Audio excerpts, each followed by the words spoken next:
Good morning, AGS crew, and welcome to this week's video. I liked the flow of the video last week, so we'll stick with that for now and dive right in. Starting again with the payout updates, Josh is our top scorer for week 5 with 208 points. It's his second time scoring over 200 and his second time in just 5 weeks winning the $50 prize. He tops his own record from week 1 and sets a new bar for the season high. Nice job, Josh. A couple honorable mentions though. Jeff scored over 200 points this week as well. He's just the third person in the league to do it. Wasn't quite enough to win the prize, but nice to see Jeff finally have success with a team that looks great on paper. Steve was also in the running with 195 points and put together back-to-back high-scoring weeks with 200 points last week as well. Scott holds on to the close but no cigar prize from his week 3 matchup, losing by just 0.2 points. There's a good chance that holds through the rest of the season. Josh now jumps ahead on the top rookie prize with a huge week out of Reese Hall. Steve and Dalton are still in the running though, but Dameon Pierce has the most consistency right now, and I think he might have the best shot at it. The Waiver Wire Wizard has Dalton overtaking the number 1 spot with Cooper Rush, who scored less than 3 points in week 5, just enough to beat Brissett. Cooper Rush will get maybe one more start with Dak coming back in week 7, so Matt could easily retake the lead here just by starting Brissett again, but he continues to start Zach Wilson instead, and so we have quite a few players who are still in the running on this one. All right, let's jump into the recaps. First up, Todd moves to 2-8, losing to Steve, who is now at a very comfortable 8-2 after putting together 2 high-scoring weeks in a row. Todd yet again leaving tons of points on his bench. He missed out on 40 points this week. Burrow had an okay week with 18, Marquise Brown with 19, and 13 from his defense, but nothing else really went well for Todd. If you want to compete with the likes of Steve, you need to average about 18 points per player, and Todd only got that out of his top guys. Steve had a fantastic week from Pierce, Melvin Gordon, Devontae Adams, Diggs, Williams, and Justin Tucker.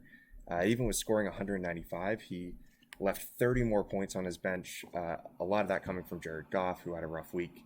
But nobody would have started Fields over Goff, and you really didn't need those points anyway. Steve's team is looking great at this point in the season, a little bit boom or bust, but his lowest score through 5 weeks is 143 points, so very solid. Matt versus Scott again, Scott falling to 1-9, barely missing the median yet again, and losing by just 10 points in his matchup. Matt moves to 6-4. Matt with great weeks out of Mahomes, Dalvin Cook, and Lockett, carrying his team this week. Got 0 from his kicker and less than a point from his tight end Everett. Scott actually had a decent week here, but continues to struggle with who to sit and start. The Damian Harris injury cost him this matchup and the league median win, which has to hurt a little extra with 4 other players on the bench that could have scored enough to get those wins. He continues to put a non-quarterback in his superflex spot, which does not seem to be working in his favor. Mike versus Jason. Jason taking the L and moving to 3-7. I moved to 8-2. Winston was basically a game time decision last week, and I took a goose egg there. Just a stupid mistake not checking my lineup one last time, and it almost cost me the win. I got a second goose egg from Conklin as well. I really struggled at the tight end spot throughout the year. I still got a respectable 139 points, and it was barely enough. I'm tied with Steve in the standings right now, but his team is obviously a lot stronger at this point in the season. Jason somehow still a division leader at 3-7, and our second to last team in points scored. I don't know how he's doing it. 6 of his 11 starters scored under 4 points each, 3 of those at 0 or negative points. He also had 6 goose eggs on his bench, just very thin with injuries like a lot of us. He was still in it through most of Sunday thanks to Chubb, Jefferson, and Andrews, but 3 players a team does not make. Nick takes the win against Dalton, but loses to the median and moves to 7-3 on the season. Really solid start. Josh Allen with a monster 47 points and McCaffrey with 25. Waller got injured though before he saw a target, and that could be a huge loss. But Nick made a fantastic waiver wire pickup with Taysom Hill this week, so he should be okay at least until Winston comes back from injury. Josh Reynolds continues to be a great pickup as well, and I think Nick is running circles around all of us with the waiver wire game. Dalton moves to 3-7. He's setting a new league low this week.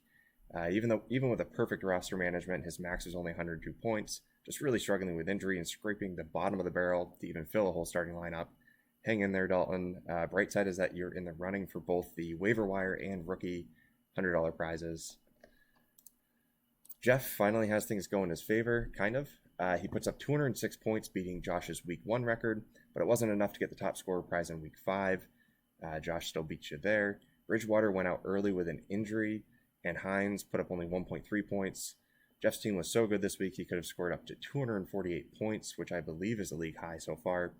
Eckler had 41, Jacobs with 35, Davis with 38, Goddard with 16, and his kicker was 16 as well. And the Cowboys defense put up 22.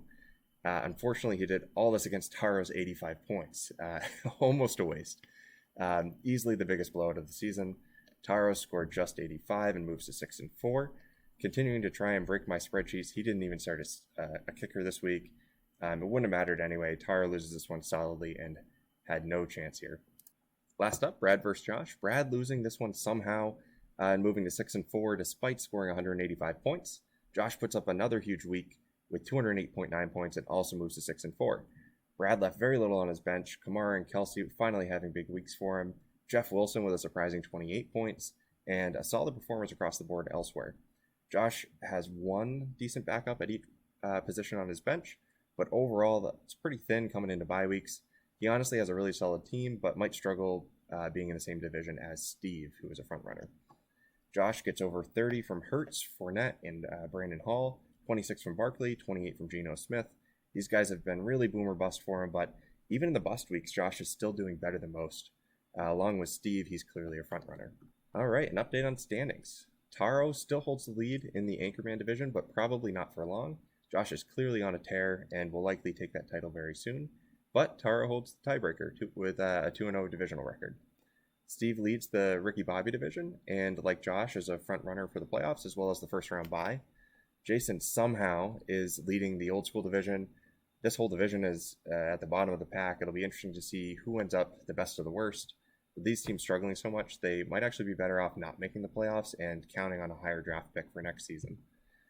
Wedding Crashers, very, very tight. It's the only division with 3 winning records, and all of us are tied at 1-1 in our divisional matchups. I lead this one slightly, but it is not a comfortable spot. Nick and Josh currently holding on to those wildcard spots. Looking at scoring trends through 5 weeks, there's a few interesting things that I noticed. Anchorman division is the least evenly matched, with Josh just on a different level than Todd and Taro. Todd is the most consistent scorer with almost exactly 120 points, 4 out of the 5 weeks so far. And Taro has been boom or bust and is on a pretty big downward trend at the moment. Ricky Bobby teams are all on upward trends, with all 3 teams scoring over 180 in week 5. Steve's lowest scoring week was 143 points in week 1, and that is the highest minimum score for any team in the league. Old School is clearly the weakest division in this view as well. A couple of decent weeks here and there from a team, but they have both the lowest floor and the lowest ceiling of any division. Scott stands out as the only team with an upward trend, which I think will continue, and he still has a decent chance at coming back and making the playoffs as the division winner. Finally, Wedding Crashers is the most consistent division, but not at all the highest scoring. Matt and Nick have been in lockstep with each other for the past 3 weeks, and Nick and myself were dead even in the first 2 weeks. All 3 of us are averaging around 150 points. Looking at the playoff picture, as you'd expect this early in the season, there's a lot of movement in these projections. Taro scoring only 80 points in week 5 really brings down his average and increases the variance in my model, and that hurts his chances mathematically. In reality, I don't think his chances are as bad as this projects them to be, and I think we'll see him bounce back if he can put together at least a decent week 6. Brad and Jeff really increased their odds this week at the wildcard spots after putting up huge points in week 5. Jason and Dalton still have great chances of making the playoffs because of the easy division they're in, but only as the number 4 seed. They have almost zero chance elsewhere. Scott is heavily favored with a 58% chance of winning the number 1 draft pick next year. Is it too early to say congratulations? Steve and Josh are just dominating the projections at this point, as they should. Clearly, they're the 2 front runners in the league right now. Last up, the week 6 preview. I was completely wrong with my predictions last week. I fall back 5 games behind Sleeper. Does not matter though. I'm going to still keep making my picks, but take them for what they're worth. I'm clearly wrong more often than I'm right. That said, let's jump right into them. Mike versus Steve, the 2 teams tied for first place going head to head. I'm going to beat my projections overall, led by Cup, Mixon, and a nice week from Elliott. I'll be disappointed by a few players as usual, but overall do well. Steve will not have good weeks from Mostert and Gordon like he did last week, but Diggs, Ertz, and Justin Tucker and the Baltimore defense are going to carry him for a win anyway. I just cannot compete with a team scoring 200 points a week. Jason versus Todd. Kind of a plunger bowl here. Jason continues his downward trend with all the injuries he's facing, scores less than 130 with Stafford putting up less than 10, and the Miami defense with negative points losing big against Minnesota. Todd has another good week. He breaks the mold and has his second good week of the season, led by Burrow, Najee Harris, and Jacoby Myers. This one's going to go to Todd. Brad versus Nick. This is a tough matchup with two really good teams. Brad is projected at 180, with a lot of that coming from Lamar Jackson, who has been boom or bust this year. I think Lamar lets him down, and he just gets average weeks from Kamara, Chase, Pittman, and Kelsey. Nick is going to continue to get huge points from Allen. Tyreek Hill does well with the backup quarterback in Miami. And Taysom Hill, the other T. Hill, is just a massive pickup from waivers, and he's going to get 25 plus with Winston being out again. This one's going to go to Nick, who breaks his season record with at least 185 this week. Matt versus Jeff. Jeff is just an underrated team, and his players continue to break out like they did last week. I think Jeff leaves fewer points on his bench and continues to have a high ceiling, scoring at least 180 again. Matt struggles with Mahomes and CEH going up against a tough Bills defense. Dalvin Cook, Lockett, Phillip Lindsay are all going to beat their projections and make up that gap. That said, I think Jeff is still going to win this one in a pretty high-scoring matchup. Taro versus Scott. Two struggling teams duking it out. Taro is trying to bounce back from scoring just 80 points last week. I think Waddle is going to continue to struggle with Miami's third-string quarterback.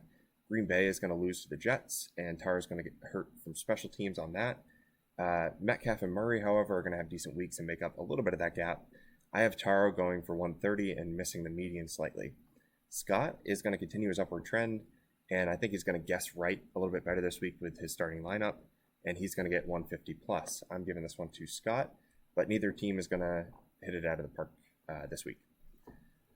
Last up, Dalton is going up against Juggernaut Josh. Not a fair matchup at all, even with Josh getting only 1.5 points from Curtis Samuel in Thursday Night Football. Dalton is going to struggle to put up 100 points again. Josh is going to flirt with 200 points for the third week in a row. And this one is going to go to Josh in a landslide. That's it for the video this week. I hope everybody enjoys their Sunday, and go Patriots.